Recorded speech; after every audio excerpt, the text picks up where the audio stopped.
നമസ്കാരം. Live at 6ലേക്ക് സ്വാഗതം. വയനാട്ടിൽ നാളെ ദുരന്തഭൂമിയിൽ ജനകീയ തെരച്ചിൽ എന്നാണ് മുഖ്യമന്ത്രി പറയുന്നത്. ഇന്ന് ദൗത്യം പൂർത്തിയാക്കി സൈന്യം ഭാഗികമായി മടങ്ങുകയും ചെയ്തു.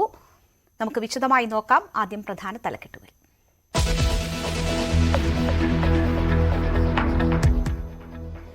വയനാട് ദുരന്തത്തിന്റെ 10ാം നാൾ ദൗത്യം പൂർത്തിയാക്കി സൈന്യം ഭാഗികമായി മടങ്ങി. നന്ദി പറഞ്ഞ് Keralam. Valuable services that you have given us. We salute you all. തെരച്ചിലിന് ഇനി അഗ്നിശമന സേനയും NDRFും നേതൃത്വം നൽകും. ദുരന്തഭൂമിയിൽ നിന്ന് ഇന്നും ശരീരാവശിഷ്ടങ്ങൾ കണ്ടെത്തി.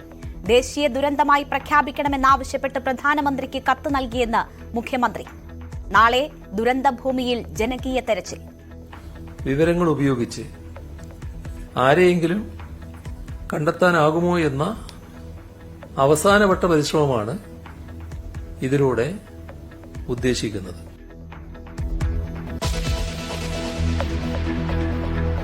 കേന്ദ്രത്തിന്റെ വിമർശനമാണെങ്കിൽ ചർച്ച ചെയ്യാം.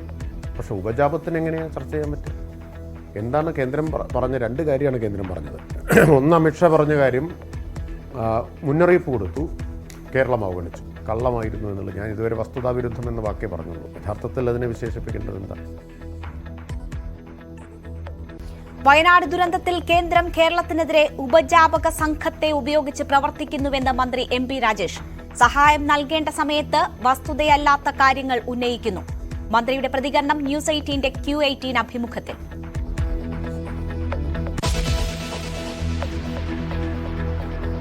വഖഫ് ബിൽ JPCക്ക് വിട്ട് കേന്ദ്ര സർക്കാർ. നടപടി പ്രതിപക്ഷ ആവശ്യത്തെ തുടർന്ന്.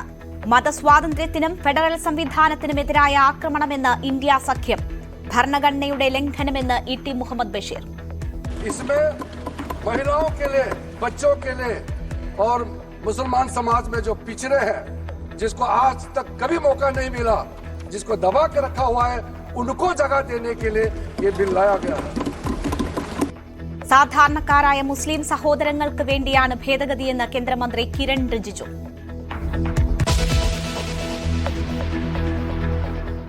മുതിർന്ന CPM നേതാവും ബംഗാൾ മുൻ മുഖ്യമന്ത്രിയുമായ ബുദ്ധദേവ് ഭട്ടാചാര്യ അന്തരിച്ചു. വിട പറഞ്ഞത് കമ്മ്യൂണിസ്റ്റ് രീതികളും ലാളിത്യവും കൈവിടാത്ത വ്യക്തിത്വം. പാർട്ടിക്ക് എക്കാലത്തും വഴികാട്ടിയെന്ന് CPM.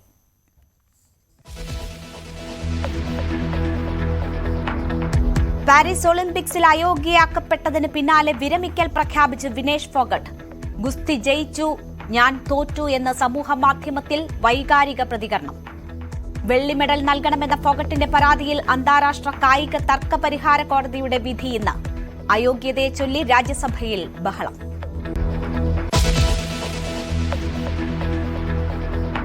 പാരീസിൽ നിന്ന് മെഡൽ പ്രതീക്ഷിച്ച് ഇന്ത്യ. ജാവലിൻ ത്രോ ഫൈനലിൽ നീരജ് ചോപ്ര ഇന്നിറങ്ങും. മെഡൽ പ്രതീക്ഷയോടെ ഹോക്കി ടീമും. പുരുഷ വിഭാഗം ഫ്രീ സ്റ്റൈൽ ഗുസ്തി 57 കിലോഗ്രാം വിഭാഗത്തിൽ അമൻ സഹറാവത്ത് സെമിയിൽ.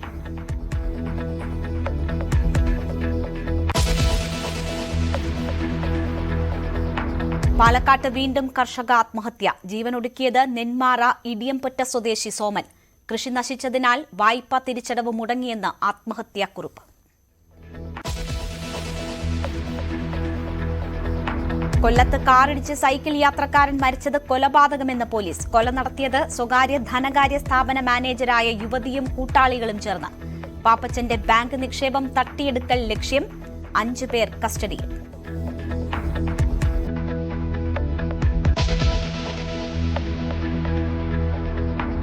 അതിജീവന പാതയിൽ Wayanad.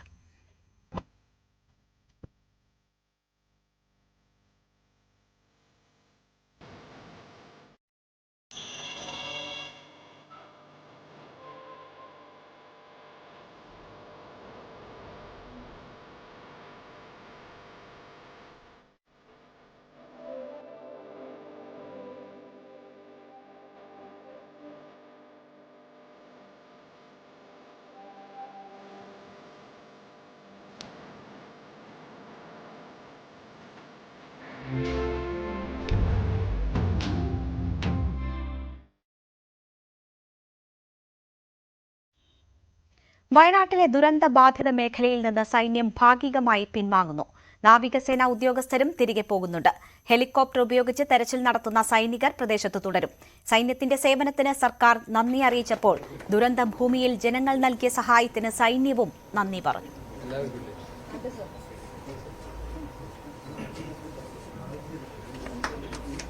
It is just possible because of their help.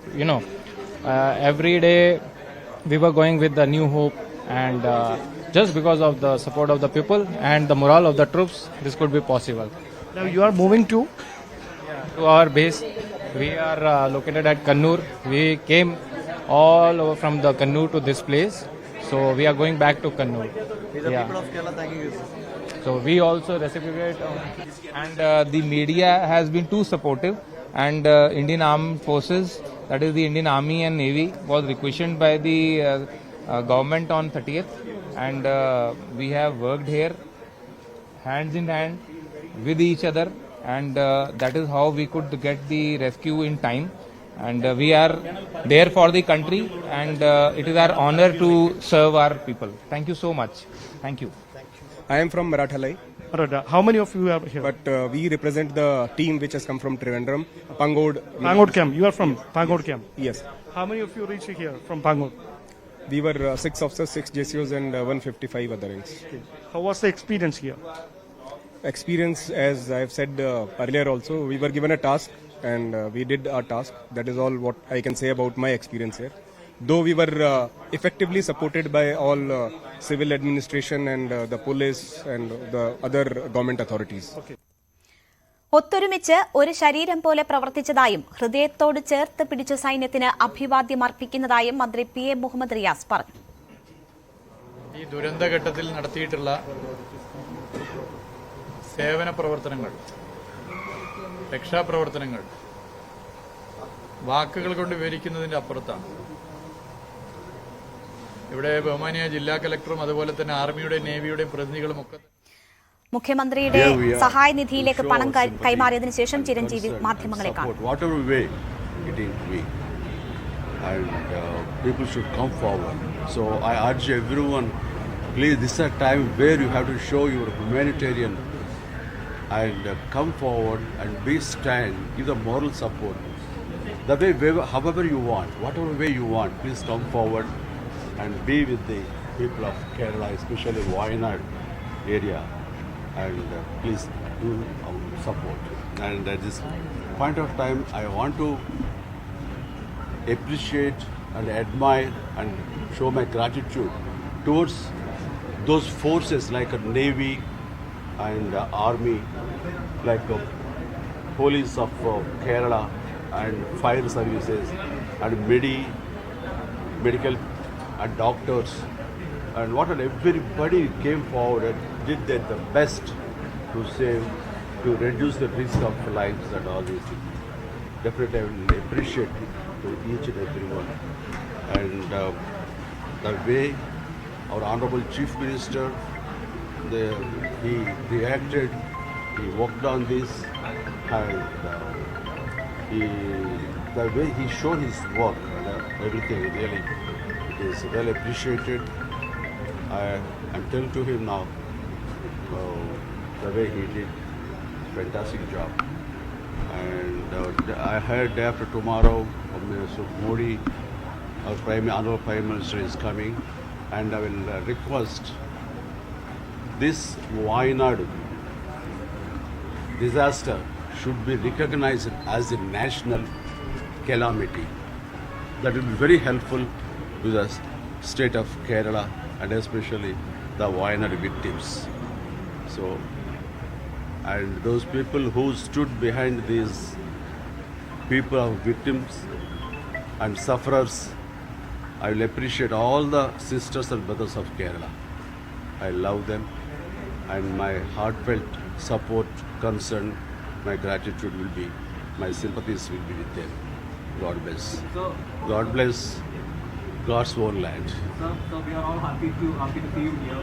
What made you to come here to Kerala to see you here? See, in the TVs, when I happened to see this Wayanad incident, those clippings, really it was heartbroken, and I'm terribly upset The second day, third day, I couldn't see that much of horrible scenes I saw, and I thought this is a time where, despite it is our place or Kerala or other state, no, all of us, we are Indians. This is a time to react and extend our helping hand. Sorry, may not be it is huge amount, whatever it is. Please, everyone should come forward. That's what I urge everyone. And I came forward, and my son Ramcharan also very touched. He happened to be in LA. After Paris, he went to LA. That's the reason he could come. And he told me, don't wait for me. As soon as possible, you please go and give that money to the CM's Relief Fund. And I come here. What of interaction between you and CM? Oh yeah, this CM Saab, I know him very well long back. When I was a tourism minister, union tourism minister, that time he came to me and asked for a budget, allocate the funds for the development of tourism to this God's own land, Kerala. That's how I could be able to sanction some amount at that time as far as the tourism is concerned. That's how we used to interact. And then next, when me and Sachin Tendulkar, when we inaugurated Kerala Blasters, that time I have come here, and again through him only we inaugurated Trivandrum. And very quite often, of course, we used to meet. I know him very well. He loves me, and I used to admire his work and the way he proactive for all these things. Especially now, evidently seen the way he came forward to reduce the risk of this Wayanadu incident, calamity. Thank you very much. Thank you, friends. Thank you. Keralam മഹാദുരന്തത്തെ നേരിടുമ്പോൾ സഹായഹസ്തം നീട്ടുകയാണ് തെന്നിന്ത്യൻ താരങ്ങൾ. ചിരഞ്ജീവിയും മകനും 1 കോടി രൂപയാണ് മുഖ്യമന്ത്രിയുടെ ദുരിതാശ്വാസ നിധിയിലേക്ക് കൈമാറിയിരിക്കുന്നത്. വയനാട് ദുരന്തത്തെ ദേശീയ ദുരന്തമായി പ്രഖ്യാപിക്കണം എന്ന ഒരു ആവശ്യം അദ്ദേഹം പ്രധാനമന്ത്രി നാളെ വരുന്ന സാഹചര്യത്തിൽ കൂടി മുന്നോട്ട് വയ്ക്കുന്നു. ഇതാണ് ഏറ്റവും സഹായം നൽകേണ്ടുന്ന സമയം. രാംചരണും അതേ കാര്യം തന്നോട് സൂചിപ്പിച്ചു. എത്രയും വേഗം കേരളത്തിലെത്തി സഹായം കൈമാറാൻ രാംചരണും ആവശ്യപ്പെട്ടു എന്ന കാര്യമാണ് അദ്ദേഹം പറയുന്നത്. തെന്നിന്ത്യൻ താരങ്ങൾ ഒരുപാട് പേർ മുഖ്യമന്ത്രിയുടെ ദുരിതാശ്വാസ നിധിയിലേക്ക് സഹായ ധനം കൈമാറിയിട്ടുണ്ട് ഇതിനോടകം. ഇന്ന് 6 മൃതശരീര ഭാഗങ്ങൾ കൂടി ദുരന്ത മേഖലയിൽ തെരച്ചിലിൽ കണ്ടെടുത്തു. ഇതിൽ 4 നിലമ്പൂരിൽ നിന്നാണ്. പുത്തുമലയിൽ ഇന്നും സംസ്കാര ചടങ്ങുകൾ നടക്കും. നമുക്ക് ഡാൻ കുര്യന്റെ വിവരങ്ങൾ റിപ്പോർട്ട് കാണാം. ജൂലൈ 30 പുലർച്ചെ മുതൽ അഗ്നിശമന സേനയും മേപ്പാടിയിലെയും കൽപ്പറ്റയിലെയും പോലീസ് ഉദ്യോഗസ്ഥരും നാട്ടുകാരും ചേർന്ന് തുടക്കമിട്ട രക്ഷാദൌത്യത്തിന് ഊർജ്ജം പകർന്നുകൊണ്ടാണ് വ്യോമസേനയുടെ പ്രത്യേക ഹെലികോപ്റ്ററുകളിൽ 2 ഹെലികോപ്റ്ററുകളിലായി സൈനിക ഉദ്യോഗസ്ഥർ ആദ്യം ഈ ദുരന്തമുഖത്തേക്ക് എത്തുന്നത്. പ്രതികൂലമായ കാലാവസ്ഥയെ അതിജീവിച്ചുകൊണ്ട് കോഴിക്കോടും കൽപ്പറ്റയിലും അവർ ഹെലികോപ്റ്ററുകളിലെത്തി ബറ്റാലിയനുകളായി അവർ ഇവിടേക്ക് ഈ ദുരന്ത ഭൂമിയിലേക്ക് എത്തുകയായിരുന്നു. ഇവിടെ എത്തിയതിനു ശേഷം ബെയിലി പാലം നിർമ്മിച്ചുകൊണ്ട് വാഹനങ്ങൾക്ക് മുണ്ടക്കൈയിലേക്കും പുഞ്ചിരിമട്ടത്തേക്കും പോകുന്നതിന് വേണ്ടിയിട്ടുള്ള ഒറ്റപ്പെട്ട സ്ഥലങ്ങളെ തമ്മിൽ ബന്ധിപ്പിക്കുന്നതിൽ നിർണായകമായ പങ്കുവഹിച്ച ബെയിലി പാലത്തിന്റെ നിർമ്മാണം അത് തന്നെയാണ് ഈ രക്ഷാദൌത്യത്തിന്റെ വേഗം കൂട്ടിയത് എന്ന് വേണം പറയാൻ. കാരണം അതിന് മുന്നോടിയായി തന്നെ ഉരുൾപൊട്ടലിന്റെ ബാധിത പ്രദേശങ്ങളിൽ നിന്ന് 600-ലധികം ആളുകളെ നമ്മുടെ അഗ്നിശമന സേനാ അംഗങ്ങൾ രക്ഷപ്പെടുത്തി സാഹസികമായി പുറത്തേക്ക് എത്തിച്ചിരുന്നെങ്കിലും ഈ ദുരന്തമുഖത്തേക്ക് വേഗത്തിൽ എത്തിച്ചേരുന്നതിന് പാലം തകർന്നത് തടസ്സമായിരുന്നു. അവിടെ ബെയിലി പാലം ക്ഷണനേരം കൊണ്ട് പണിതു തീർത്ത് അവിടേക്ക് വാഹന ഗതാഗതം അടക്കം ഉറപ്പുവരുത്തിക്കൊണ്ട് ഈ രക്ഷാദൌത്യത്തിന് ഊർജ്ജം പകർന്ന സേനാ വിഭാഗത്തിലെ ഒരു വിഭാഗം ഉദ്യോഗസ്ഥരാണ് ഇപ്പോൾ തിരികെ അവരുടെ ക്യാമ്പുകളിലേക്ക് മടങ്ങുന്നത്. പ്രധാനമായും കണ്ണൂരിൽ നിന്നും പാങ്ങോട് നിന്നും എത്തിയ ഉദ്യോഗസ്ഥർക്ക് പുറമെ മിലിറ്ററി എഞ്ചിനീയറിംഗ് ഗ്രൂപ്പിന്റെ ബംഗളൂരുവിൽ നിന്നുള്ള ഉദ്യോഗസ്ഥരുടെ വൃന്ദവും ഇവിടെ നിന്ന് മടങ്ങുകയാണ്. നാവിക ഉദ്യോഗസ്ഥരും ഈ മടങ്ങുന്ന കൂട്ടത്തിലുണ്ട്. ബാക്കിയുള്ളവർ, അതായത് ഇവിടെ ശേഷിക്കുന്ന ഉദ്യോഗസ്ഥർ സൂചിപ്പാറയിലും കാന്തൻപാറയിലും ചാലിയാറിന്റെ വിവിധ ഭാഗങ്ങളിലും അടക്കം മനുഷ്യർക്ക് അങ്ങോട്ട് നേരിട്ട് എത്തപ്പെടാൻ കഴിയാത്ത സൺറൈസ് വാലിയിലെ മേഖലകളിൽ അടക്കം വ്യോമസേന ഹെലികോപ്റ്ററുകളിൽ നടത്തിക്കൊണ്ടിരിക്കുന്ന തെരച്ചിലുകളിൽ ഇപ്പോഴും പങ്കാളികളാകുന്നുണ്ട്. ആ തെരച്ചിൽ അങ്ങനെ തന്നെ ഇനിയും തുടരുമെന്നാണ് അറിയിച്ചിരിക്കുന്നത്.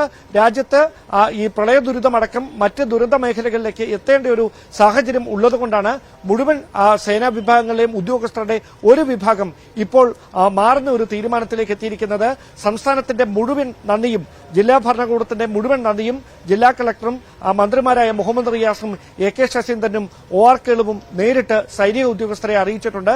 ജില്ലാ ഭരണകൂടവും ഈ നാട്ടുകാരും നൽകിയ സേവനത്തിന് സൈനിക ഉദ്യോഗസ്ഥരും ഹൃദയത്തിന്റെ ഭാഷയിൽ അവരോട് നന്ദി പറഞ്ഞാണ് കളക്ടറേറ്റിൽ നിന്ന് വിടവാങ്ങിയിരിക്കുന്നത്.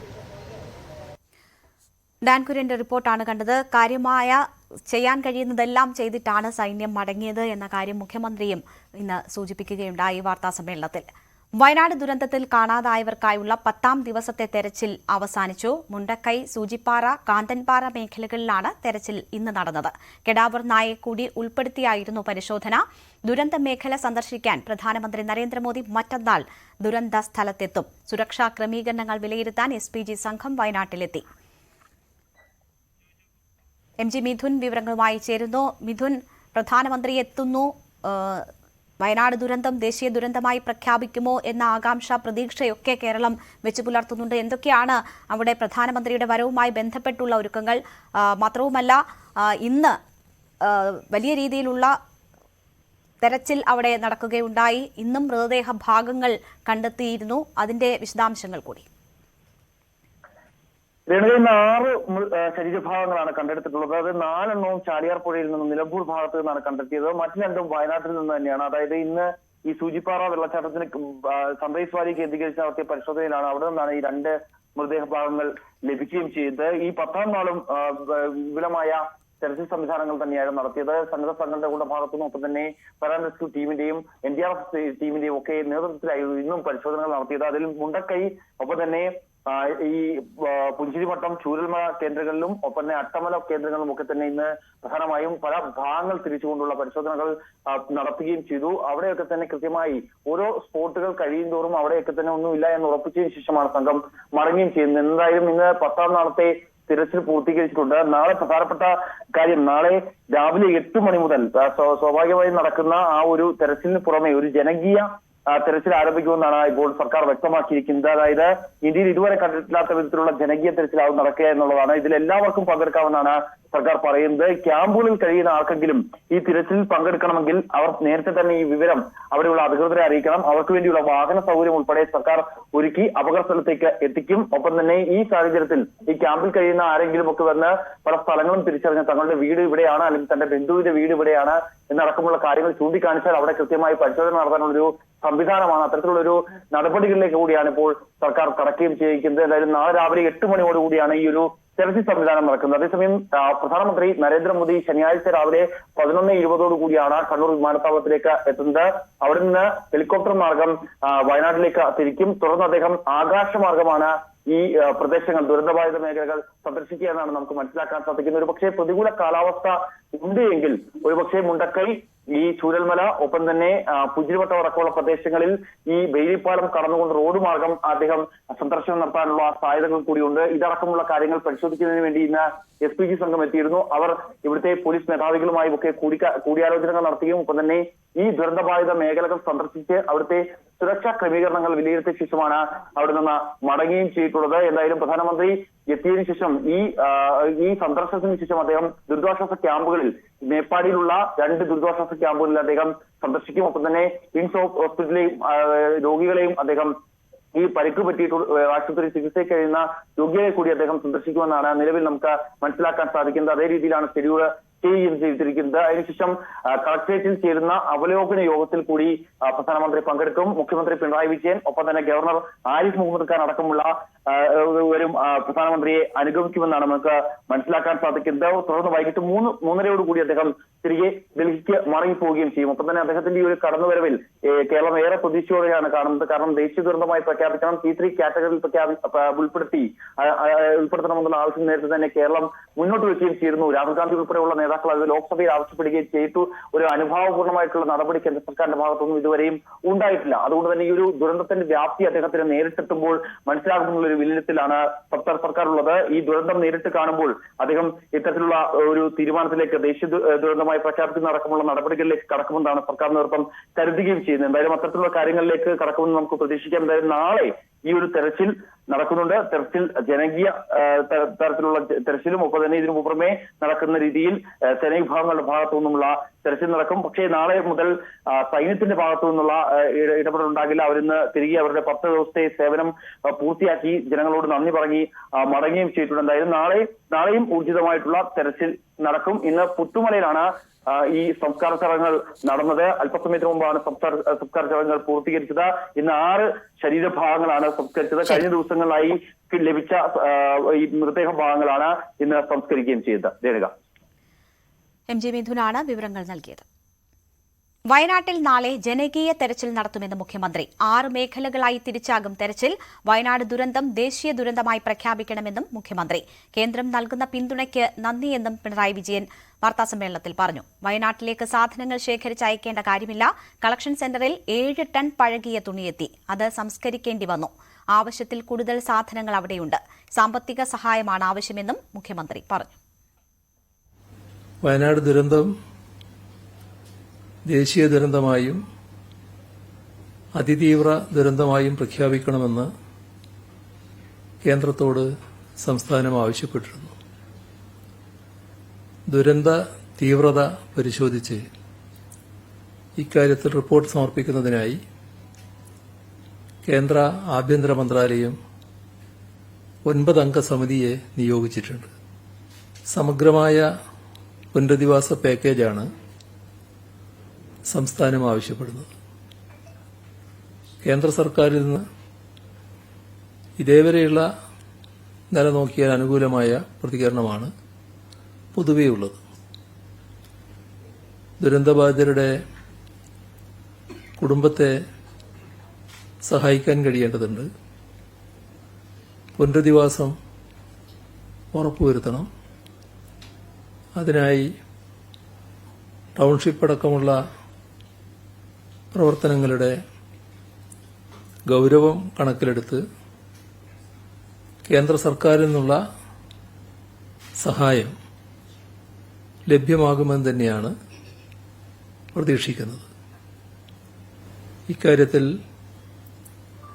ഇവിടെ സന്ദർശിക്കുന്ന പ്രധാനമന്ത്രി കാര്യങ്ങൾ ഗൌരവമായി മനസ്സിലാക്കുകയും അനുകൂലമായ നിലപാട് സ്വീകരിക്കുകയും ചെയ്യുമെന്നാണ് പ്രതീക്ഷ. വയനാട് ദുരന്തത്തിൽ സ്വമേധയാ കേസെടുത്ത് ഹൈക്കോടതി. പ്രകൃതി ദുരന്തങ്ങൾ ഉണ്ടാകാതിരിക്കാൻ എന്തെല്ലാം കാര്യങ്ങൾ ചെയ്യാൻ കഴിയുമെന്ന് സർക്കാർ പരിശോധിക്കണം. നിയമനിർമ്മാണം അടക്കമുള്ള കാര്യങ്ങൾ പരിശോധിക്കണം. ഈ കാര്യങ്ങളിൽ നിലവിലുള്ള നിയമങ്ങളും ചട്ടങ്ങളും ആവശ്യമെങ്കിൽ പൊളിച്ചെഴുതണമെന്നും അഡ്വക്കേറ്റ് ജനറലിനെ വിളിച്ചുവരുത്തി ഹൈക്കോടതി നിർദ്ദേശം നൽകി. കേസ് നാളെ വീണ്ടും പരിഗണിക്കും. വയനാടിനു വേണ്ടിയുള്ള സഹായ പ്രവാഹം തുടരുന്നു. ആലുവ നെടുവന്നൂർ സ്വദേശികളായ ഓട്ടോറിക്ഷ ഡ്രൈവർമാർ 1 ദിവസത്തെ വരുമാനം മുഖ്യമന്ത്രിയുടെ ദുരിതാശ്വാസ നിധിയിലേക്ക് നൽകിയിരിക്കുകയാണ്. പ്രമോദ് കുമാർ, സന്തോഷ് എന്നിവരാണ് 6013 രൂപ സംഭാവന ചെയ്തിരിക്കുന്നത്. പ്രളയകാലത്തും സമാനമായ രീതിയിൽ ഇരുവരും സംഭാവന നൽകിയിരുന്നു. വെള്ളാർമലയിൽ ഉരുൾപൊട്ടിയ വിവരം പുറം ലോകത്തെ അറിയിച്ച നീതു ജോജോയുടെ തകർന്നടിഞ്ഞ വീടിന്റെ കാഴ്ചകൾ ആരുടെയും കരളലിയിക്കും. 5 വയസ്സുകാരൻ പാപ്പുവിന്റെ കളിപ്പാട്ടങ്ങൾ, ചെള്ളിപുരണ്ട വീട്ടുപകരണങ്ങൾ, എല്ലാത്തിനും മൂകസാക്ഷിയായി തിരുക്കുടുംബത്തിന്റെ രൂപങ്ങളും. അതുമാത്രമാണ് ഇനി ആ വീട്ടിൽ ബാക്കി. മരണവെപ്രാളത്തോടെയുള്ള നീതുവിന്റെ സഹായ അഭ്യർത്ഥനയും ഭർത്താവും കുടുംബവും ചുറ്റുമുണ്ടായിരുന്ന 25-ലേറെ ആളുകളും അത്ഭുതകരമായി രക്ഷപ്പെട്ട് ഒരു കുന്നിൻ മുകളിലേക്ക് പോകുമ്പോൾ നീതു മാത്രം നിസ്സഹായയായി മലവെള്ളപ്പാച്ചിലിൽ ഒലിച്ച് ജീവിതത്തിൽ നിന്ന് എന്നേക്കുമായി മാഞ്ഞുപോയതുമെല്ലാം കേരളം തേങ്ങലോടെയാണ് കേട്ടത്. ആ നീതു ജോജോയുടെ വീട്ടിന്റെ മുൻപിലാണ് ഞാനിപ്പോൾ ഉള്ളത്.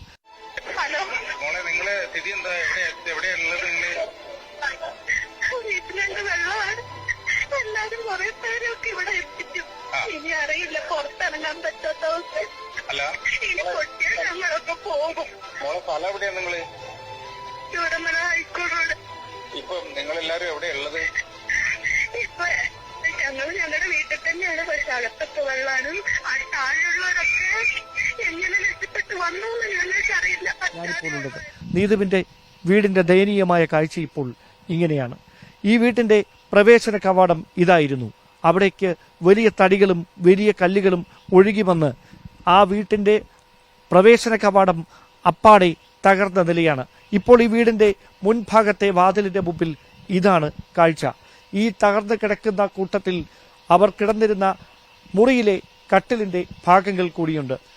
അതിലും വേദനിപ്പിക്കുന്ന ഒരുപാട് കാഴ്ചകൾ ഈ വീടിൻ്റെ ഉള്ളിലുണ്ട്. ഒരുപക്ഷെ ഈ ദുരന്തം വിധി എത്ര ക്രൂരമായാണ് ഈ കുടുംബത്തോട് പെരുമാറിയത് എന്നതിന് ഈ വീടിനുള്ളിലെ കാഴ്ചകൾ തന്നെയാണ് ഏറ്റവും വലിയ ഉദാഹരണം. ഇതൊരു കട്ടിലിൻ്റെ ബാക്കിയാണ്. ഇരുൾ തകർത്തെറിഞ്ഞ ഈ ഗ്രാമത്തിൽ അവശേഷിക്കുന്ന ഈ വീടിന്റെ ഏതാനും ഭാഗങ്ങളിൽ ഈ വീടിന്റെ കട്ടിലിന്റെ ഈ ഭാഗങ്ങൾ കൂടി ഉൾപ്പെട്ടിട്ടുണ്ട്. പിന്നീട് വീടിനകത്തേക്ക് കയറുമ്പോൾ ലിവിംഗ് റൂമിലും ഡൈനിങ് റൂമിലും ഒക്കെ ബാക്കിയുള്ളത് ഈ അവശിഷ്ടങ്ങളും മൺകൂനയും മാത്രം. പ്രധാന കവാടത്തിന്റെ മുമ്പിൽ ഭിത്തിയിലായി നീതുവിന്റെ മകന്റെ ചിത്രം തേങ്ങുന്ന ഓർമ്മയായി. കുടുംബത്തിനും കേരളത്തിനും മുഴുവൻ തേങ്ങുന്ന ഓർമ്മയായി ഈ ചിത്രം ഇങ്ങനെ ഇപ്പോഴും ഈ ഭിത്തിയിൽ പതിച്ചിട്ടുണ്ട്. അതിനൊക്കെ അപ്പുറത്തായി ഇവിടെ കലാപരമായി രണ്ടുപേരും നീതുവും ജോജോയും ആ കലാവാസനയുള്ള സംഗീതജ്ഞരായിരുന്നു. അവർ നിരവധി പരിപാടികളിൽ പങ്കെടുക്കുന്നവരായിരുന്നു. അതുമായി ബന്ധപ്പെട്ട അവരുടെ വയലിനടക്കം ആ മണ്ണിൽ പൊതിഞ്ഞ് മുകളിൽ സൂക്ഷിച്ചിട്ടുണ്ട്. അതിനപ്പുറത്തായി കുറേയേറെ ചിത്രങ്ങൾ. ഈ വീടിന്റെ ഉള്ളിൽ ബാക്കിയായിരിക്കുന്നത് തിരുക്കുടുംബത്തിന്റെ ഒരു രൂപം മാത്രമാണ്. ബാക്കിയെല്ലാം ഈ വീട്ടിലെ മറ്റ് ഉപകരണങ്ങളും വീട്ടിലെ മറ്റ് സാധനങ്ങളും അത് മുഴുവൻ ഇരുൾ കവർന്ന നിലയിലാണ്.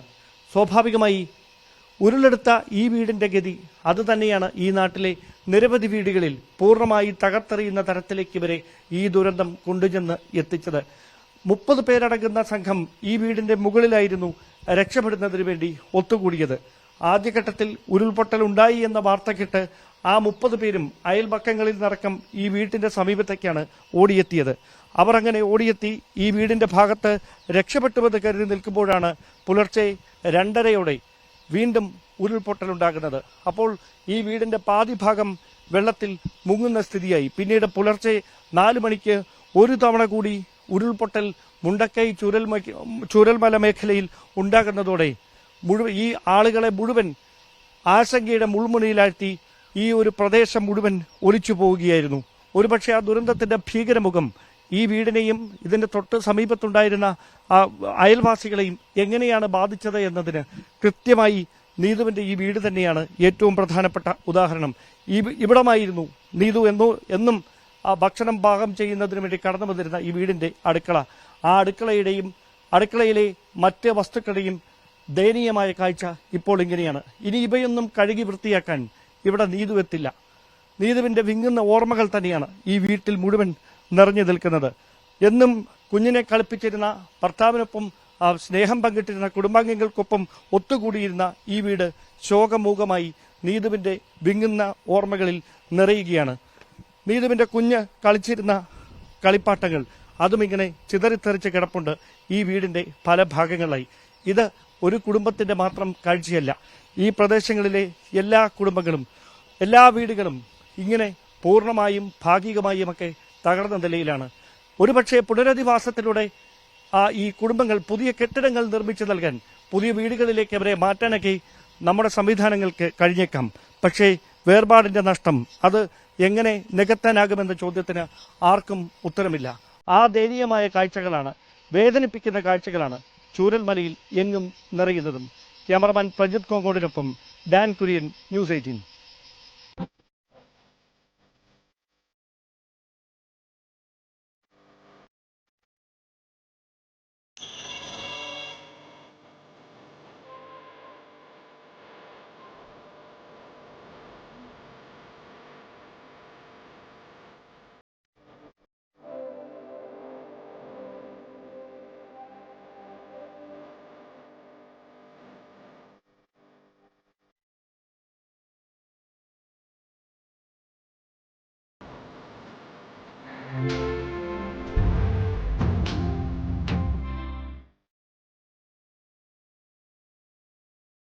ഇടവേള. വയനാട് ദുരന്തത്തിൽ കേന്ദ്രം ഉപജാപക സംഘത്തെ ഉപയോഗിച്ച് കേരളത്തിനെതിരെ പ്രവർത്തിക്കുന്നുവെന്ന മന്ത്രി MP രാജേഷിന്റെ രൂക്ഷ വിമർശനം സഹായം അനുവദിക്കേണ്ട സമയത്ത് വസ്തുതാവിരുദ്ധമായ കാര്യങ്ങളാണ് ആഭ്യന്തരമന്ത്രി അടക്കമുള്ളവർ സംസ്ഥാനത്തിനെതിരെ ഉന്നയിച്ചത്. കേരളത്തിനെതിരെ പറയാൻ ശാസ്ത്രജ്ഞർ ആരും തയ്യാറാകാതിരുന്നതുകൊണ്ട് കേന്ദ്ര വനം മന്ത്രി തന്നെ കേരളത്തിനെതിരെ ആരോപണങ്ങളുമായി എത്തുകയായിരുന്നുവെന്നും MP രാജേഷ് ന്യൂസ് 18 Q18 പറഞ്ഞു. ഇപ്പോൾ ഈ പറഞ്ഞ പോലെ കേന്ദ്ര സർക്കാരിനെതിരെയുള്ള വിമർശനം വരുമ്പോൾ ഇപ്പോൾ പ്രളയ സമയത്ത് ഹെലികോപ്റ്ററിന്റെ വാടക അടക്കം ചോദിച്ച വിഷയമുണ്ട്. UAE അടക്കമുള്ള രാജ്യങ്ങളുടെ സഹായം നിഷേധിച്ചു. അതൊക്കെ പറയുമ്പോൾ കൂടെ നിന്ന ജനമാണ്. പക്ഷെ ഇത്രയും വലിയ ഇതുവരെ ഇല്ലാത്തൊരു ഡിസാസ്റ്റർ വരുമ്പോൾ കേന്ദ്രം ഉന്നയിക്കുന്ന വിമർശനങ്ങൾ അത് മറ്റൊരു തരത്തിൽ അത് അഡ്രസ്സ് ചെയ്യപ്പെടണം എന്ന് ജനങ്ങൾ വിചാരിക്കുന്നുണ്ടാവില്ലേ? കേന്ദ്രത്തിൻ്റെ വിമർശനമാണെങ്കിൽ ചർച്ച ചെയ്യാം. പക്ഷെ ഉപജാപത്തിന് എങ്ങനെയാണ് ചർച്ച ചെയ്യാൻ പറ്റുക? എന്താണ് കേന്ദ്രം പറഞ്ഞ രണ്ട് കാര്യമാണ് കേന്ദ്രം പറഞ്ഞത്. ഒന്ന്, അമിത്ഷാ പറഞ്ഞ കാര്യം മുന്നറിയിപ്പ് കൊടുത്തു, കേരളം അവഗണിച്ചു. കള്ളമായിരുന്നു എന്നുള്ളത്. ഞാൻ ഇതുവരെ വസ്തുതാവിരുദ്ധം എന്ന വാക്കേ പറഞ്ഞുള്ളൂ. യഥാർത്ഥത്തിൽ അതിനെ വിശേഷിപ്പിക്കേണ്ടത് എന്താ വിശേഷിപ്പിക്കേണ്ടത്? കാരണം എന്തായിരുന്നു ഫോർകാസ്റ്റ്? എന്തായിരുന്നു IMD തന്ന ഫോർകാസ്റ്റ്? 48 മണിക്കൂറിൽ 115 മുതൽ 204 മില്ലിമീറ്റർ വരെ മഴ കിട്ടുമെന്നാണ്. മുന്നറിയിപ്പ് ഇതായിരുന്നു എന്ന് മനസ്സിലാക്കിക്കൊണ്ട് തന്നെ വ്യാജമായിട്ടുള്ള പ്രസ്താവനയാണ് പാർലമെൻറ്റിൽ നടത്തിയത്. കൃത്യമായ മുന്നറിയിപ്പ് കൊടുത്തിരുന്നു എന്ന് പറയുന്നത് തെറ്റാണ്. കൃത്യമായ മുന്നറിയിപ്പായിരുന്നില്ല. ആ പറയുന്നതിൻ്റെ പിന്നിൽ ഒരു ദുരുദ്ദേശമുണ്ട്. അത് മരിച്ച മനുഷ്യരെ തിരഞ്ഞുകൊണ്ടിരിക്കുമ്പോൾ പറയേണ്ട വർത്തമാനമാണോ എന്നതാണ് ഞങ്ങൾ ഉന്നയിച്ച ചോദ്യം. അല്ലാണ്ട് ഒരു ചർച്ചയും പാടില്ല എന്നൊന്നും ഞങ്ങളാരും പറഞ്ഞിട്ടില്ല. ഇതിലെന്താ ചർച്ച? അത് കഴിഞ്ഞിട്ടാണല്ലോ പിന്നെ ഈ ലേഖനം എഴുതാൻ വാടകയ്ക്ക് ആളെ അന്വേഷിച്ച് നടന്നത്. ഭാഗ്യത്തിനൊരു വിദഗ്ധനെയും അവർക്ക് കിട്ടിയില്ല. അതുകൊണ്ട് ഭൂപേന്ദ്ര യാദവ് എന്ന മന്ത്രി സ്വയം വിദഗ്ധനായിട്ട് ചമഞ്ഞു. കാരണം വിവരമുള്ള ഒരാളെയും കിട്ടിയില്ല. എല്ലാവരും പറഞ്ഞു ഇതിന് ശാസ്ത്രീയമായിട്ടൊരു അടിത്തറയുമില്ല, ആധികാരികമായിട്ട് ഇങ്ങനെ പറയാനാവില്ല, കാരണം ഇതെന്തെങ്കിലും കുടിയേറ്റം കൊണ്ട് സംഭവിച്ചതാണെന്നോ അല്ലെങ്കിൽ മനുഷ്യപ്രവൃത്തി കൊണ്ട് സംഭവിച്ചതാണെന്നോ പറയാവുന്ന ആധികാരികമോ ശാസ്ത്രീയമോ ആയിട്ടുള്ള തെളിവുകളില്ല. പക്ഷേ ഇവരുണ്ടാക്കുകയാണ്.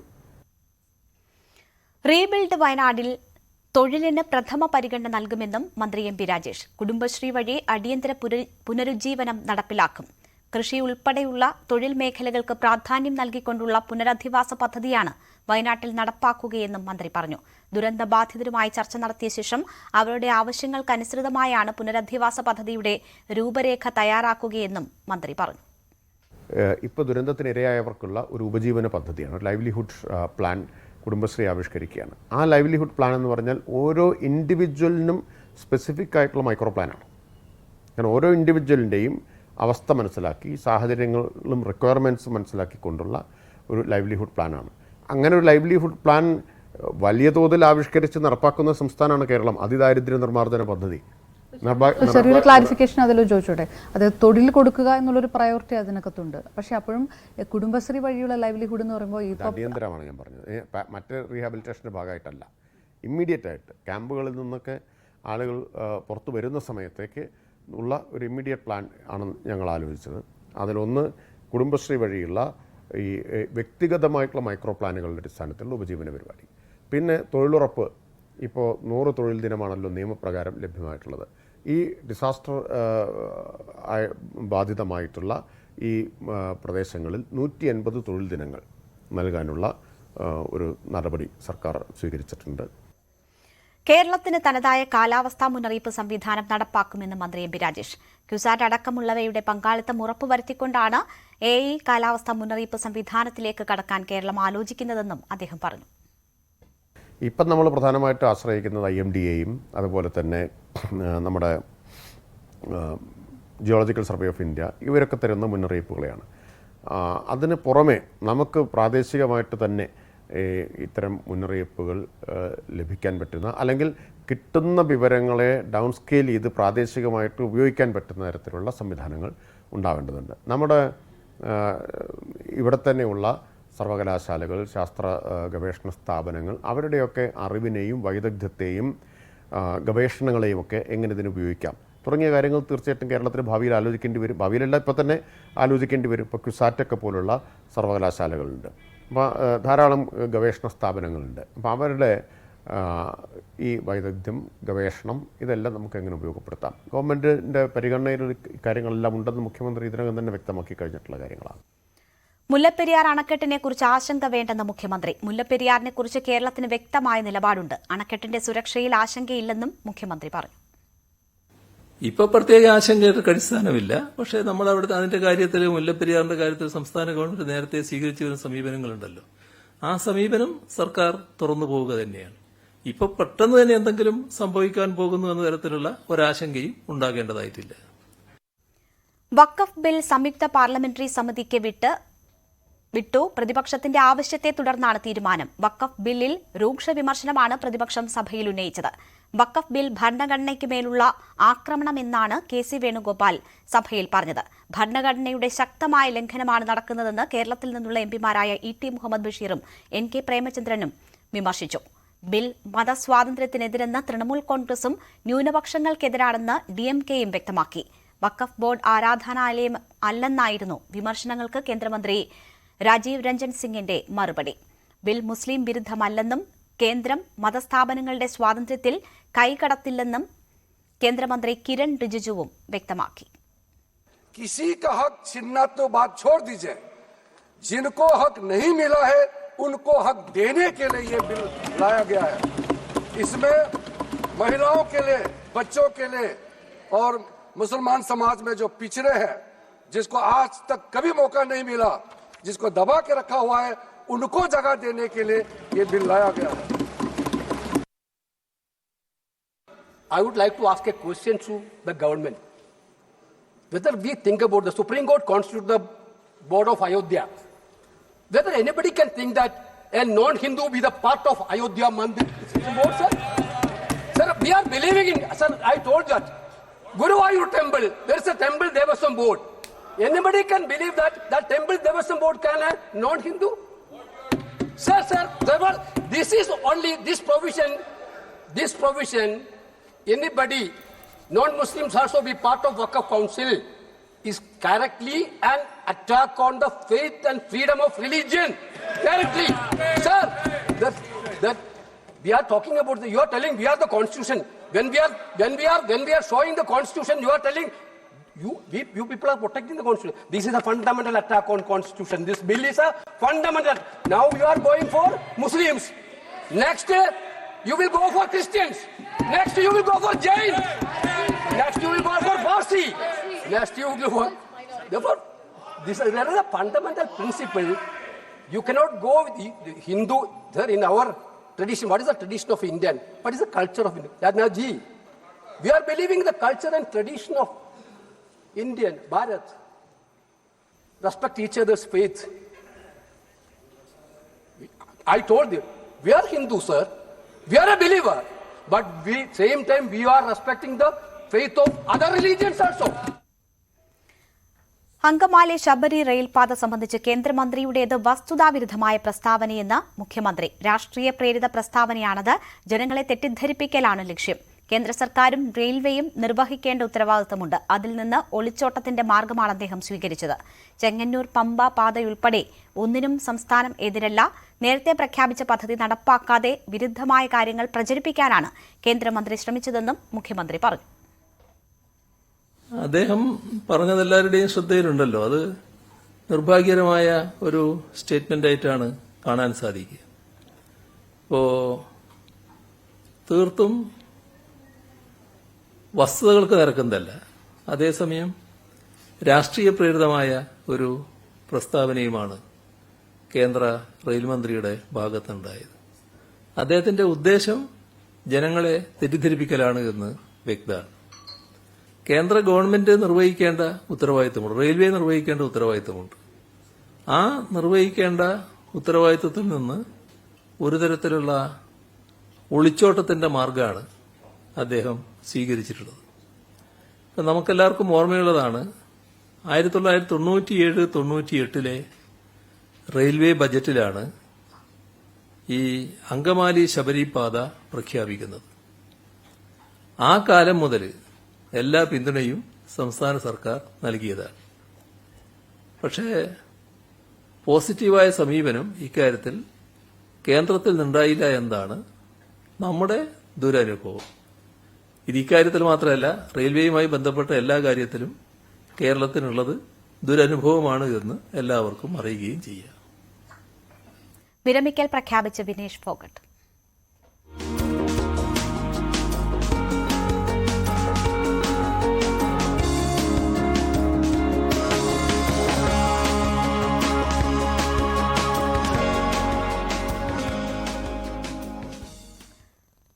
പാരീസ് ഒളിമ്പിക്സ് ഹോക്കിയിൽ വെങ്കല മെഡലിനായുള്ള ഇന്ത്യയുടെ മത്സരം തുടങ്ങി. സ്പെയിനാണ് ഇന്ത്യയുടെ എതിരാളി. ഗോൾ കീപ്പർ ശ്രീജേഷിന്റെ വിരമിക്കൽ മത്സരം കൂടിയാണ് ഇന്ന്. സെമി ഫൈനൽ മത്സരത്തിൽ ഇന്ത്യയെ 3-2 മറികടന്ന് ജർമ്മനി ഫൈനലിൽ എത്തിയിരുന്നു.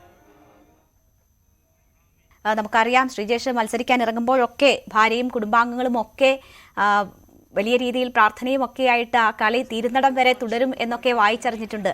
എന്താണ് അവിടുത്തെ അന്തരീക്ഷം ഇപ്പോൾ?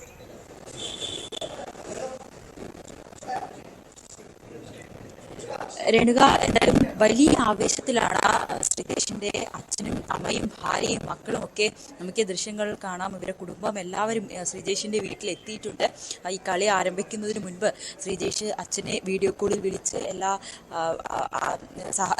പ്രാർത്ഥനയും ഉണ്ടാക്കണമെന്ന് ശ്രീജേഷ് കളത്തിൽ ഇറങ്ങിയിരിക്കുന്നത്. എന്തായാലും വലിയ പ്രതീക്ഷയിലാണ് ഇന്ത്യ ഇറങ്ങിയിരിക്കുന്നത്. ശ്രീജേഷിന്റെ ഒരു ഗോൾ കൂടി ആയപ്പോഴേക്കും വലിയ ആവേശം, കുടുംബം ഒന്നടക്കം കയ്യടിച്ച് സന്തോഷത്തോടുകൂടി തന്നെയാണ് ആ ഒരു ഗോളിനെ നോക്കിക്കാണുന്നത്. എന്തായാലും അമ്മയും അച്ഛനും ഒക്കെ വലിയ പ്രാർത്ഥനയിലാണ്. ശ്രീജേഷിന്റെ നമുക്കറിയാം, ഇതിന് വിരമിക്കൽ കൂടിയാണ് ശ്രീജേഷിന്റെ ഈ ഒരു.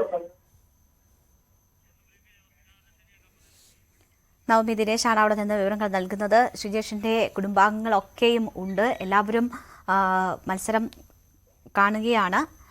ഇന്ത്യ മെഡൽ പ്രതീക്ഷ പുലർത്തുന്ന മത്സരം, ശ്രീജേഷിന്റെ വിരമിക്കൽ മത്സരം, അങ്ങനെയൊക്കെയുള്ള പ്രാധാന്യം ഇന്നത്തെ മത്സരത്തിനുണ്ട്. നവമി തുടർന്നോളൂ. രേണുക, നമുക്കറിയാം ശ്രീജേഷിന്റെ വിരമിക്കൽ കളി കൂടിയാണ്. അതുകൊണ്ട് തന്നെ വലിയ ഒരു പ്രാർത്ഥനയിലാണ് കുടുംബം. ആ ഒരു വിരമിക്കൽ അത് വലിയ സന്തോഷത്തോടുകൂടി തന്നെ. ശരി, വ്യക്തത കുറവുണ്ട്. നവമിയാണ് അവിടെ നിന്നുമുള്ള വിവരങ്ങൾ നൽകിയത്. എന്തായാലും നമ്മൾക്ക് കളി പുരോഗമിക്കുമ്പോൾ വീണ്ടും അവിടേക്ക് എത്താൻ കഴിയുമെന്ന് പ്രതീക്ഷിക്കുന്നു. നവമി,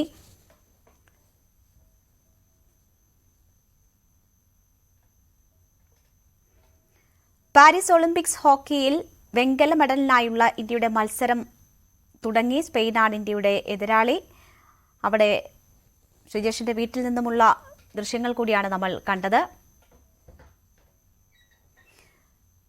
ഭാരക്കൂടുതലിന്റെ പേരിൽ ഒളിമ്പിക്സിൽ നിന്ന് അയോഗ്യയാക്കിയതിന് പിന്നാലെ ഗുസ്തിയിൽ നിന്ന് വിരമിക്കൽ പ്രഖ്യാപിച്ച് വിനേഷ് ഫോഗട്ട്. ഗുസ്തി ജയിച്ചു, താൻ തോറ്റു എന്നാണ് വേദനയോടെയുള്ള വിനേഷിന്റെ പോസ്റ്റ്. നിങ്ങളുടെ സ്വപ്നവും തന്റെ ധൈര്യവും തകർന്നതായും വിനേഷ് സാമൂഹിക മാധ്യമത്തിൽ കുറിച്ചു. അതിനിടെ വെള്ളി മെഡൽ പങ്കിടണമെന്നാവശ്യപ്പെട്ട് വിനേഷ് കായിക കാര്യങ്ങൾക്കുള്ള ആർബിട്രേഷൻ കോടതിയെ സമീപിച്ചിട്ടുണ്ട്. വിനേഷ് ഫോഗട്ടിന്റെ അയോഗ്യതയിൽ രാജ്യസഭയിൽ ബഹളം. വിഷയം ഉന്നയിക്കാൻ രാജ്യസഭാ ചെയർമാൻ അനുമതി നൽകിയില്ല. വിഷയം ഉന്നയിക്കാൻ ശ്രമിച്ച തൃണമൂൽ അംഗം ഡെറിക് ഒബ്രയാനോട് ചെയർമാൻ പൊട്ടിത്തെറിച്ചു. വിനേഷിന്റെ അയോഗ്യതയ്ക്ക് പിന്നിൽ പ്രവർത്തിച്ചത് ആര് എന്നറിയാൻ താൽപര്യമുണ്ടെന്ന് പ്രതിപക്ഷ നേതാവ് മല്ലികാർജുൻ ഖർഗെ പറഞ്ഞു. ചെയർമാന്റെ നിലപാടിൽ പ്രതിഷേധിച്ച് പ്രതിപക്ഷം സഭയിൽ നിന്ന് ഇറങ്ങിപ്പോയി. ഏത് വേദിയിലും വിഷയം ചർച്ച ചെയ്യാൻ സർക്കാർ തയ്യാറാണെന്ന് കേന്ദ്രമന്ത്രി JP നദ്ദ സഭയെ അറിയിച്ചു. If you disagree with the minister, take recourse to breach of privilege, and we will take strictest action against the minister if the statement is not true. But if it is true, then also. Olympics പുരുഷ വിഭാഗം javelin throw ഫൈനലിൽ ഇന്ത്യയുടെ സുവർണ പ്രതീക്ഷയായ നീരജ് ചോപ്ര ഇന്നിറങ്ങുന്നു. നിലവിലെ Olympic ചാമ്പ്യനായ നീരജ് യോഗ്യതാ റൌണ്ടിൽ ഒന്നാമനായാണ് ഫൈനലിലെത്തിയത്. 89.34 ദൂരമാണ് യോഗ്യതാ റൌണ്ടിൽ നീരജ് കുറിച്ചത്. രാത്രി 11:55 മത്സരം. ആലപ്പുഴയിൽ സ്കൂൾ വിദ്യാർത്ഥി സഹപാഠിയെ തോക്കു ചൂണ്ടി ഭീഷണിപ്പെടുത്തി. നഗരത്തിലെ സർക്കാർ വിദ്യാലയത്തിന്റെ മുൻപിലാണ് സംഭവം. അധ്യാപകർ വിവരം അറിയിച്ചതിനെ തുടർന്ന് സൌത്ത് പോലീസ് നടത്തിയ റെയ്ഡിൽ ഇരവുകാട് സ്വദേശിയായ വിദ്യാർത്ഥിയുടെ വീട്ടിൽ നിന്ന് എയർ പിസ്റ്റളും കത്തിയും കണ്ടെടുത്തു. കഴിഞ്ഞ ചൊവ്വാഴ്ച വൈകിട്ടാണ് സംഭവം. വിദ്യാർത്ഥിയും സഹപാഠികളും ചേർന്ന് വാടക്കൽ സ്വദേശിയായ വിദ്യാർത്ഥിയെ ആക്രമിക്കുകയായിരുന്നു. സ്കൂളിൽ വെച്ച് രാവിലെ ഉണ്ടായ തർക്കത്തിന്റെ ബാക്കിയായിരുന്നു വൈകിട്ടത്തെ സംഘർഷം. തുടർന്ന് തോക്കു ചൂണ്ടുകയും എയർ പിസ്റ്റളിന്റെ പാത്തി വെച്ച് അടിക്കുകയുമായിരുന്നു. വെടി ഉതിർത്തില്ല എങ്കിലും അതീവ ഗൌരവത്തോടെയാണ് പോലീസ് സംഭവത്തെ നോക്കിക്കാണുന്നത്. ജുവനൈൽ ജസ്റ്റിസ് ബോർഡിന് സംഭവത്തെക്കുറിച്ചും വിദ്യാർത്ഥികളെ സംബന്ധിച്ചുമുള്ള റിപ്പോർട്ട് സൌത്ത് പോലീസ് കൈമാറി. സ്കൂൾ അധികൃതരും വിദ്യാർത്ഥികൾക്കെതിരെ അച്ചടക്ക നടപടി സ്വീകരിക്കും. പശ്ചിമബംഗാൾ മുൻ മുഖ്യമന്ത്രിയും മുതിർന്ന CPM നേതാവുമായ ബുദ്ധദേവ് ഭട്ടാചാര്യ അന്തരിച്ചു. കൊൽക്കത്തയിൽ രാവിലെ 8:20 അന്ത്യം. 80 വയസ്സായിരുന്നു. മൃതദേഹം കൊൽക്കത്തയിലെ അലിമുദ്ദീൻ സ്ട്രീറ്റിലെ പാർട്ടി ഓഫീസിൽ പൊതുദർശനത്തിന് വെച്ചിരിക്കുകയാണ്. ബുദ്ധദേവിന്റെ ആഗ്രഹപ്രകാരം മൃതദേഹം കൊൽക്കത്തയിലെ SKSSM ആശുപത്രിക്ക് നാളെ വിട്ടുനൽകും. 34 വർഷത്തെ ഇടത് ഭരണത്തിന് അന്ത്യം കുറിക്കുമ്പോൾ ബുദ്ധദേവ് ആയിരുന്നു മുഖ്യമന്ത്രി. ജ്യോതി ബാസുവിന് ശേഷം മുഖ്യമന്ത്രിയായ ബുദ്ധദേവ് 2000 മുതൽ 2011 വരെ പദവിയിൽ തുടർന്നു. ബുദ്ധദേവ് ഭട്ടാചാര്യയുടെ വിയോഗത്തിൽ അഗാധമായ ദുഃഖമെന്ന് പശ്ചിമബംഗാൾ മുഖ്യമന്ത്രി മമതാ ബാനർജി. CPM നേതൃത്വത്തോടും പാർട്ടി പ്രവർത്തകരോടും അനുശോചനം അറിയിക്കുന്നു. പൂർണ്ണ ഔദ്യോഗിക ബഹുമതി നൽകുമെന്നും മമതാ ബാനർജി പറഞ്ഞു. ബുദ്ധദേവ് ഭട്ടാചാര്യയുടെ വിയോഗത്തിൽ അനുശോചിച്ച CPM നേതാക്കൾ പാർട്ടിയോടും പശ്ചിമബംഗാളിനോടുമുള്ള അദ്ദേഹത്തിന്റെ സമർപ്പണം, മുന്നോട്ട് നയിക്കാനുള്ള അദ്ദേഹത്തിന്റെ കഴിവ് തുടങ്ങിയവ എക്കാലവും വഴികാട്ടിയാകുമെന്ന് CPM general secretary Sitaram Yechury അനുസ്മരിച്ചു. ബംഗാൾ മുൻ മുഖ്യമന്ത്രി ബുദ്ധദേവ് ഭട്ടാചാര്യയുടെ മരണം വ്യക്തിപരമായ നഷ്ടം കൂടിയാണെന്ന് മുഖ്യമന്ത്രി പിണറായി വിജയൻ.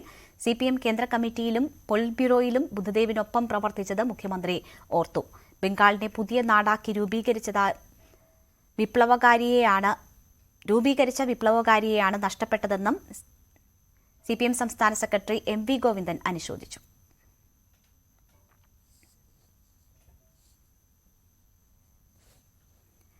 വ്യാപക പ്രതിഷേധങ്ങൾക്കിടയിൽ ബംഗ്ലാദേശിൽ മുഹമ്മദ് യൂനിസിന്റെ നേതൃത്വത്തിലുള്ള ഇടക്കാല സർക്കാർ ഇന്ന് അധികാരമേൽക്കും. 15 അംഗങ്ങളാകും ഉപദേശക കൌൺസിലിൽ ഉണ്ടാവുക. രാത്രി 8-നാണ് സത്യപ്രതിജ്ഞ.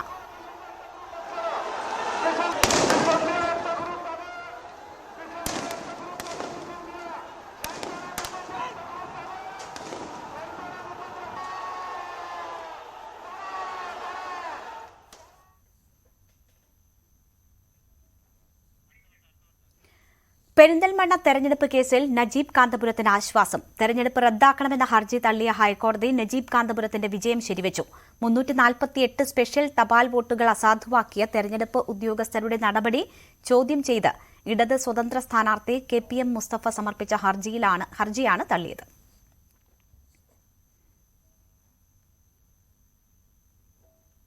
പൊതുപ്രവർത്തന രംഗത്ത് എത്രത്തോളം ആത്മാർത്ഥത പുലർത്തുന്നോ അത്രത്തോളം സത്യം ജയിക്കുമെന്ന് അരക്കിട്ടുറപ്പിക്കുന്ന വിധിയാണ് പെരിന്തൽമണ്ണ തെരഞ്ഞെടുപ്പ് കേസിൽ ഉണ്ടായതെന്ന് നജീബ് കാന്തപുരം പ്രതികരിച്ചു. കേസിന്റെ ഓരോ ഘട്ടത്തിലും ആത്മവിശ്വാസം ഒട്ടും ചോരാതെയാണ് താൻ നിന്നത്.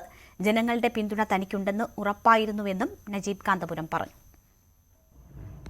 പെരിന്തൽമണ്ണ കേസുമായിട്ടുള്ള ബന്ധപ്പെട്ട വിധി വന്നത് ഏറെ സന്തോഷത്തോടുകൂടി കേൾക്കുകയാണ്. ഈ ഘട്ടത്തിൽ എനിക്ക് ഏറ്റവും കൂടുതൽ ഹൃദയത്തിൽ തൊട്ട് പറയാനുള്ളത് ആയിരക്കണക്കിന് പ്രവർത്തകന്മാരുടെ പ്രാർത്ഥനയുടെ ഫലമാണ് ഈ വിധി എന്ന സന്തോഷമാണ്. മാത്രമല്ല എന്റെ പാർട്ടി, എന്റെ നേതാക്കന്മാർ, ആയിരക്കണക്കിന് പ്രവർത്തകന്മാർ, എന്റെ മുന്നണിയിലെ നേതാക്കന്മാർ അവരെല്ലാവരും കാണിച്ചിട്ടുള്ള വലിയ പിന്തുണ ഈ ഘട്ടത്തിൽ എനിക്ക് ഒരിക്കലും മറക്കാൻ കഴിയില്ല.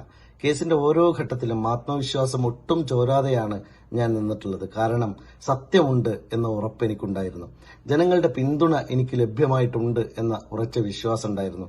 കഴിഞ്ഞ 3.25 കൊല്ലവും ഞാൻ പ്രവർത്തിച്ചത് ഈ നാട്ടിലെ എന്റെ പെരിന്തൽമണ്ണയിലെ സാധാരണ മനുഷ്യർക്ക് വേണ്ടിയാണ്. അവരുടെ പ്രാർത്ഥനയുടെ ഏറ്റവും വലിയ ഫലമായിട്ട് ഞാൻ ഈ തെരഞ്ഞെടുപ്പ് വിജയത്തെ കാണുകയാണ്, വിധിയെ കാണുകയാണ്. പെരിന്തൽമണ്ണ തെരഞ്ഞെടുപ്പ് കേസിൽ നജീബ് കാന്തപുരത്തിന് അനുകൂലമായി വിധി വന്നതോടെ പ്രതികരണവുമായി മുസ്ലിം ലീഗ് നേതാക്കൾ. സത്യവും ജനാധിപത്യവും വിജയിച്ചെന്ന് സാദിഖ് അലി ശിഹാബ് തങ്ങൾ. ഹൈക്കോടതി വിധി നജീബ് കാന്തപുരത്തിന്റെ പ്രവർത്തനത്തിനുള്ള അംഗീകാരമാണെന്നും തങ്ങൾ പറഞ്ഞു.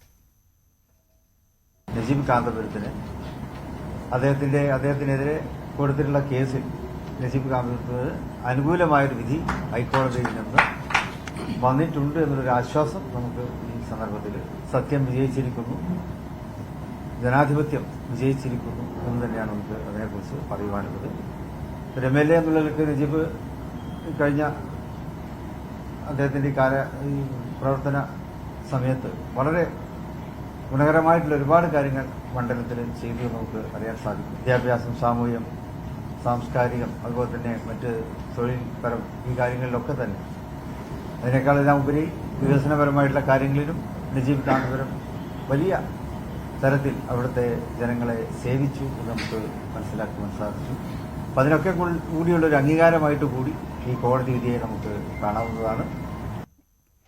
പാലക്കാട് വീണ്ടും കർഷക ആത്മഹത്യ. നെന്മാറ ഇടിയംപുറ്റ സ്വദേശി സോമനാണ് മരിച്ചത്. മരണക്കുറിപ്പ് എഴുതിവെച്ചായിരുന്നു ആത്മഹത്യ. കൃഷി നശിച്ചതായും വായ്പാ തിരിച്ചടവ് മുടങ്ങിയെന്നും കുറിപ്പിൽ പറയുന്നു. സ്വന്തം ഭൂമിയിലും പാട്ടത്തിനടുത്തും നെൽകൃഷിയായിരുന്നു സോമൻ ചെയ്തു വന്നിരുന്നത്. ഓൺലൈൻ തട്ടിപ്പിനിരയായ യാക്കോബായ സഭ മുൻ നിരണം ഭദ്രാസനാധിപൻ ഡോക്ടർ ഗീവർഗീസ് മാർ കൂറിലോസ് 15 ലക്ഷത്തിലധികം രൂപയാണ് തട്ടിയെടുത്തത്. കോർലോസിന്റെ പേരിൽ മുംബൈയിൽ ബാങ്ക് അക്കൌണ്ട് ഉണ്ടെന്നും അതുവഴി കള്ളപ്പണ ഇടപാട് നടന്നെന്നും തട്ടിപ്പുകാർ വിശ്വസിപ്പിച്ചു. വീഡിയോ കോൾ ചെയ്ത് വെർച്വൽ അറസ്റ്റിലാണെന്നും അറിയിച്ചു. സ്വന്തം അക്കൌണ്ടിൽ നിന്നും സുഹൃത്തിന്റെ അക്കൌണ്ടിൽ നിന്നുമായി 15 ലക്ഷം രൂപയാണ് കുർലോസ് നൽകിയത്. ഡൽഹിയിലുള്ള യെസ് ബാങ്ക് അക്കൌണ്ടിലേക്കും ജയ്പൂരിലുള്ള IOB അക്കൌണ്ടിലേക്കും പണം ട്രാൻസ്ഫർ ചെയ്തു. 13 ലക്ഷം രൂപയും സ്വന്തം അക്കൌണ്ടിൽ നിന്നും 1 ലക്ഷത്തിലധികം രൂപയും സുഹൃത്തിന്റെ അക്കൌണ്ടിൽ നിന്നുമാണ് ട്രാൻസ്ഫർ ചെയ്തത്. പത്തനംതിട്ട കീഴ്വായ്പൂർ പോലീസ് കേസെടുത്തു. വിരമിക്കൽ ആനുകൂല്യം അടക്കമുള്ള തുകയാണ് തട്ടിപ്പ് സംഘം കൈക്കലാക്കിയതെന്ന് ഗീവർഗീസ് മാർ കുർലോസ് പറഞ്ഞു.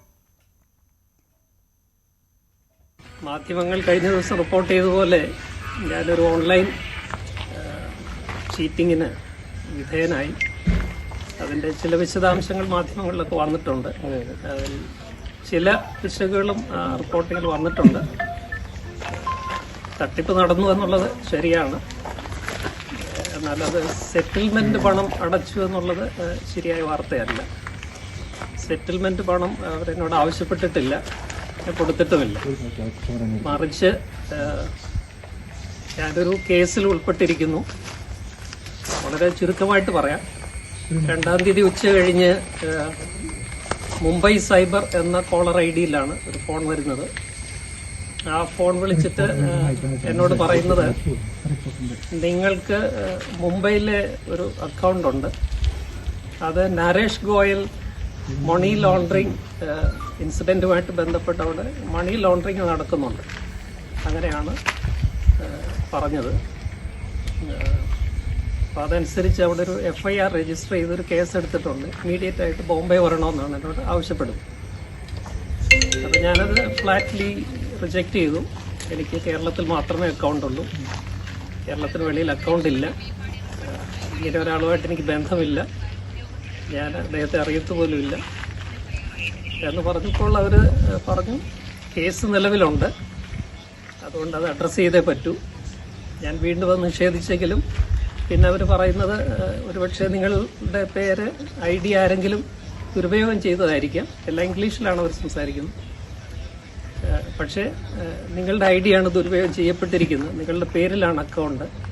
അതുകൊണ്ട് ഈ കേസ് നിലവിലുണ്ട്. അതുകൊണ്ട് നിങ്ങളുടെ പേര് അതിൽ നിന്ന് ഒഴിവാക്കി കിട്ടുവാനായിട്ട് അന്വേഷണവുമായിട്ട് സഹകരിക്കണം എന്ന് പറഞ്ഞു. എറണാകുളം കോതമംഗലം നെല്ലിക്കുഴി ഇരമല്ലൂർ ചെറുവട്ടൂർ റോഡിൽ തടിലോറി തലകീഴായി മറിഞ്ഞു. ഡ്രൈവർ നിസാര പരിക്കുകളോടെ അത്ഭുതകരമായി രക്ഷപ്പെട്ടു. ഇരമല്ലൂർ റേഷൻ കടയ്ക്ക് സമീപം പുലർച്ചെ 5 മണിയോടെയായിരുന്നു അപകടം. പെരുമ്പാവൂർക്ക് പോവുകയായിരുന്ന തടിലോറിയാണ് നിയന്ത്രണം നഷ്ടപ്പെട്ട് തലകീഴായി മറിഞ്ഞത്. വളവും കുത്തനെയുള്ള കയറ്റവും ഈ റോഡിൽ പലപ്പോഴും അപകടത്തിന് കാരണമാകുന്നുണ്ട്. കോതമംഗലം പോലീസ് രാവിലെ തന്നെ സ്ഥലത്തെത്തി ലോറിയും തടിയും നീക്കം ചെയ്ത് ഗതാഗതം പുനഃസ്ഥാപിക്കാൻ നടപടികൾ തുടങ്ങി. ഡൽഹിയിലെ കേരളത്തിന്റെ പ്രത്യേക പ്രതിനിധിയും മുൻ കേന്ദ്രമന്ത്രിയുമായ പ്രൊഫസർ KV തോമസിന്റെ ഭാര്യ ഷേർലി തോമസിന്റെ നിര്യാണത്തിൽ അനുശോചനം അറിയിച്ച മുഖ്യമന്ത്രി രാവിലെ കൊച്ചി തോപ്പുംപടിയിലെ വസതിയിലെത്തിയാണ് അനുശോചനം രേഖപ്പെടുത്തിയത്. ആശുപത്രിയിൽ ചികിത്സയിലിരിക്കെ ചൊവ്വാഴ്ചയാണ് ഷേർലി തോമസ് അന്തരിച്ചത്. സംസ്കാര ചടങ്ങുകൾ ഇന്നലെ നടന്നു.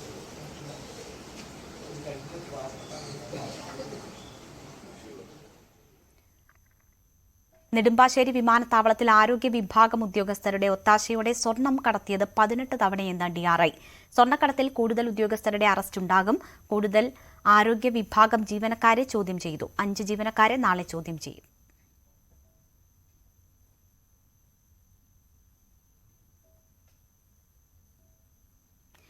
ഇന്ത്യൻ വാഹന രംഗത്തിന് അഭിമാനകരമായ ഒരു കാര്യത്തിലേക്കാണ് ഇനി. വിവിധ ഓൺലൈൻ പ്ലാറ്റ്ഫോമുകളിലായി 5 കോടിയിലേറെ സബ്സ്ക്രൈബർമാരുള്ള ലോകത്തെ ഏറ്റവും പ്രമുഖ auto reviewer Supercar Blondie എന്ന അലക്സി ഹിർഷി ഇതാദ്യമായി ഒരു ഇന്ത്യൻ ബ്രാൻഡിനെ വിലയിരുത്തിയിരിക്കുന്നു. Ultra fast made in India motorcycle ഇത് Ultraviolette F77 Mark II എന്ന EV ബൈക്കിനാണ് ഈ നേട്ടം സ്വന്തമായിരിക്കുന്നത്. ഒരു എയർ സ്ട്രിപ്പിൽ ജെറ്റിനെ പോലെ കുതിക്കുന്ന ഈ ബൈക്കിന്റെ കാഴ്ച ഓരോ ഇന്ത്യക്കാരനായ വാഹനപ്രേമിക്കും അഭിമാനം പകരുന്നതാണ്. This right here is the brand new ultraviolet F77 Mark II EV motorbike. It's been designed and manufactured in India. So you've got the flags here. You can see one down the side. You can see one here on the handlebars. This bike actually took 5 years of research and development by, what I said before, aerospace and aviation engineers. So it has a super sleek aerodynamic design. It's super quick, super powerful, but not only that, listen to this. This bike right here can haul up to 15,000 kilograms. That is 70 times its own weight. This bike comes with its own ultraviolet app. You can control all of these modes from the app. Ballistic, glide, combat. Now, when it comes to charging, there are 2 different fast charging solutions available.